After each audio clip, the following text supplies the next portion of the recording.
Hi everyone, it's Tarrant. And Stella here from Maple University. Today we are going to give you updates on what we've been up to.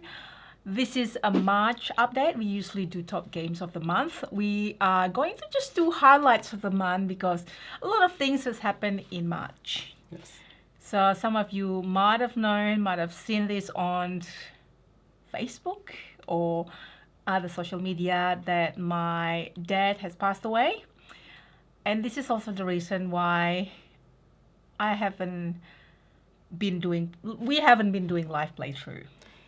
Yes, it was certainly not in the frame of mind. Also, we had to make a quick trip to Bali to Be with your family. Yeah, Taryn was with me. Thank you so much for that. So that's just why, we will eventually do live playthrough again, but I think we're just going to leave it for now. I don't know how it's going to be. It might be out of the blue, we're going to do live playthrough and so on. So please stay tuned and please bear with us. And this has been one of those time where, I just don't want to do a live playthrough because just in case I'm going to burst into tears or anything like that. At least with this one, I can just stop and edit. Yes. I also want to dedicate this video to Papa. in loving memory of Papa. Yes. He was always a very kind person, a very good champion of what you've done and achieved through your time. He appears in one of my videos. It was Shake That City. Yes. Stella Johnson was like pointing at constructions. Yes, which was true to his form. That was a big part of what he used to do. Yeah. That's what been up to now. I've heard of this year that there is a new board game con in Gold Coast. So it's called TableCon. Yes, Yep. TableCon. TableCon or Tabletop Con. I'm going to look at the note here. So it is in Gold Coast in Queensland, Australia. It's in 6 Lawson Street in Gold Coast. Yep, in Southport. Southport, that's it. Thank you, Taryn. So they're having it. The date is 25th to 26th of May. We were originally invited, but because we couldn't make it, the reason is because we are actually heading to New Zealand at Yes. that time for WellyCon.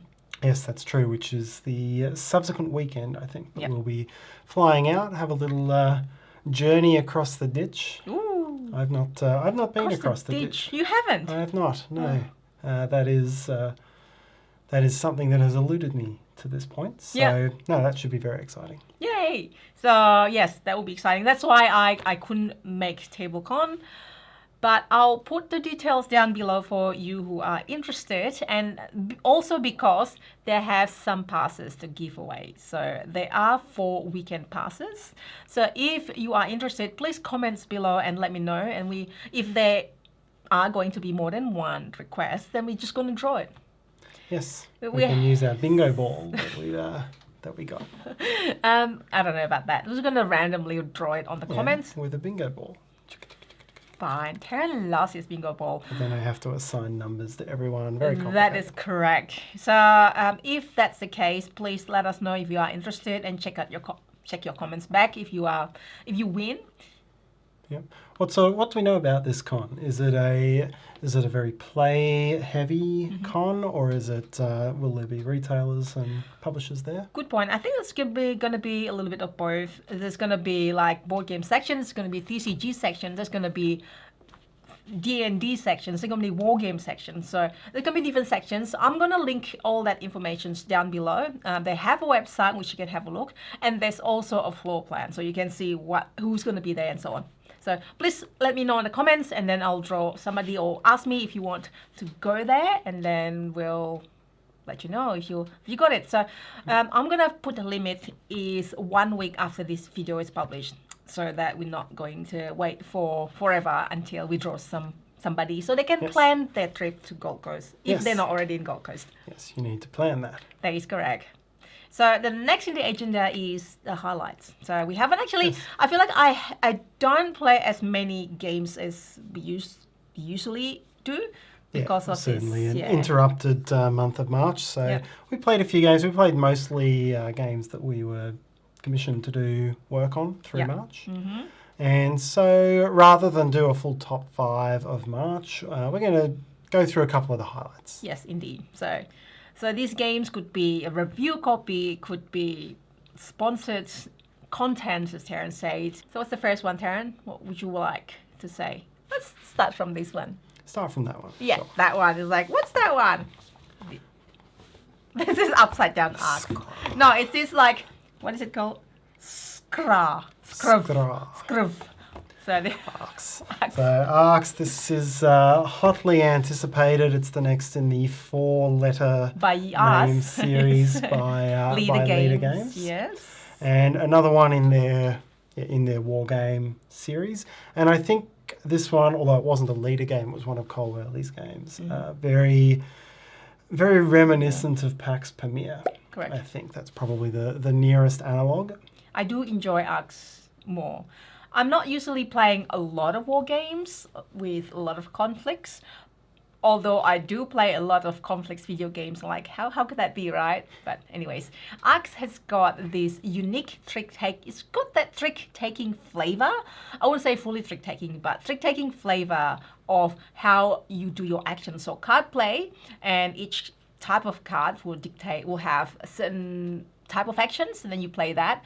And then it's actually is influenced by lead and follow as well. Yes, to a large extent. And then all the points, and this is where it's very much like Pax Pamir, the points come in chunks, and it's all end of round tactical objectives that you're trying to chase. So you need to unlock an objective, be the one to have the most of a certain resource, or the most to who has defeated the most opponent pieces across the last round or two. And those will be all of the points. So very focused, not that many actions, very focused towards specific ways of scoring. And also, you actually create your own score. It's one of those games that I enjoy. What is going to be scored is something that you can actually arrange with certain actions. Yes, to influence it. Yeah, so that's Arcs. Next one is Core of Discovery. It's just going to be, it's going to be upside down again. Great, thanks. So, Core of Discovery. This is based on comic books, graphic novels, Manifest Destiny. Yes, it's a reimagining of the Lewis and Clark expedition, where instead of just going out and exploring Louisiana Territory, they are going out and fighting monsters that are there. Yes. So giant minotaurs and giant plants and stuff eating, like that. yes. And this is a cooperative puzzle, logic puzzle deduction game. Now, the logic puzzle ain't too hard. So you compare to maybe Alchemist, this is like just example of very hard logic puzzle deduction. The logic puzzle is not that hard.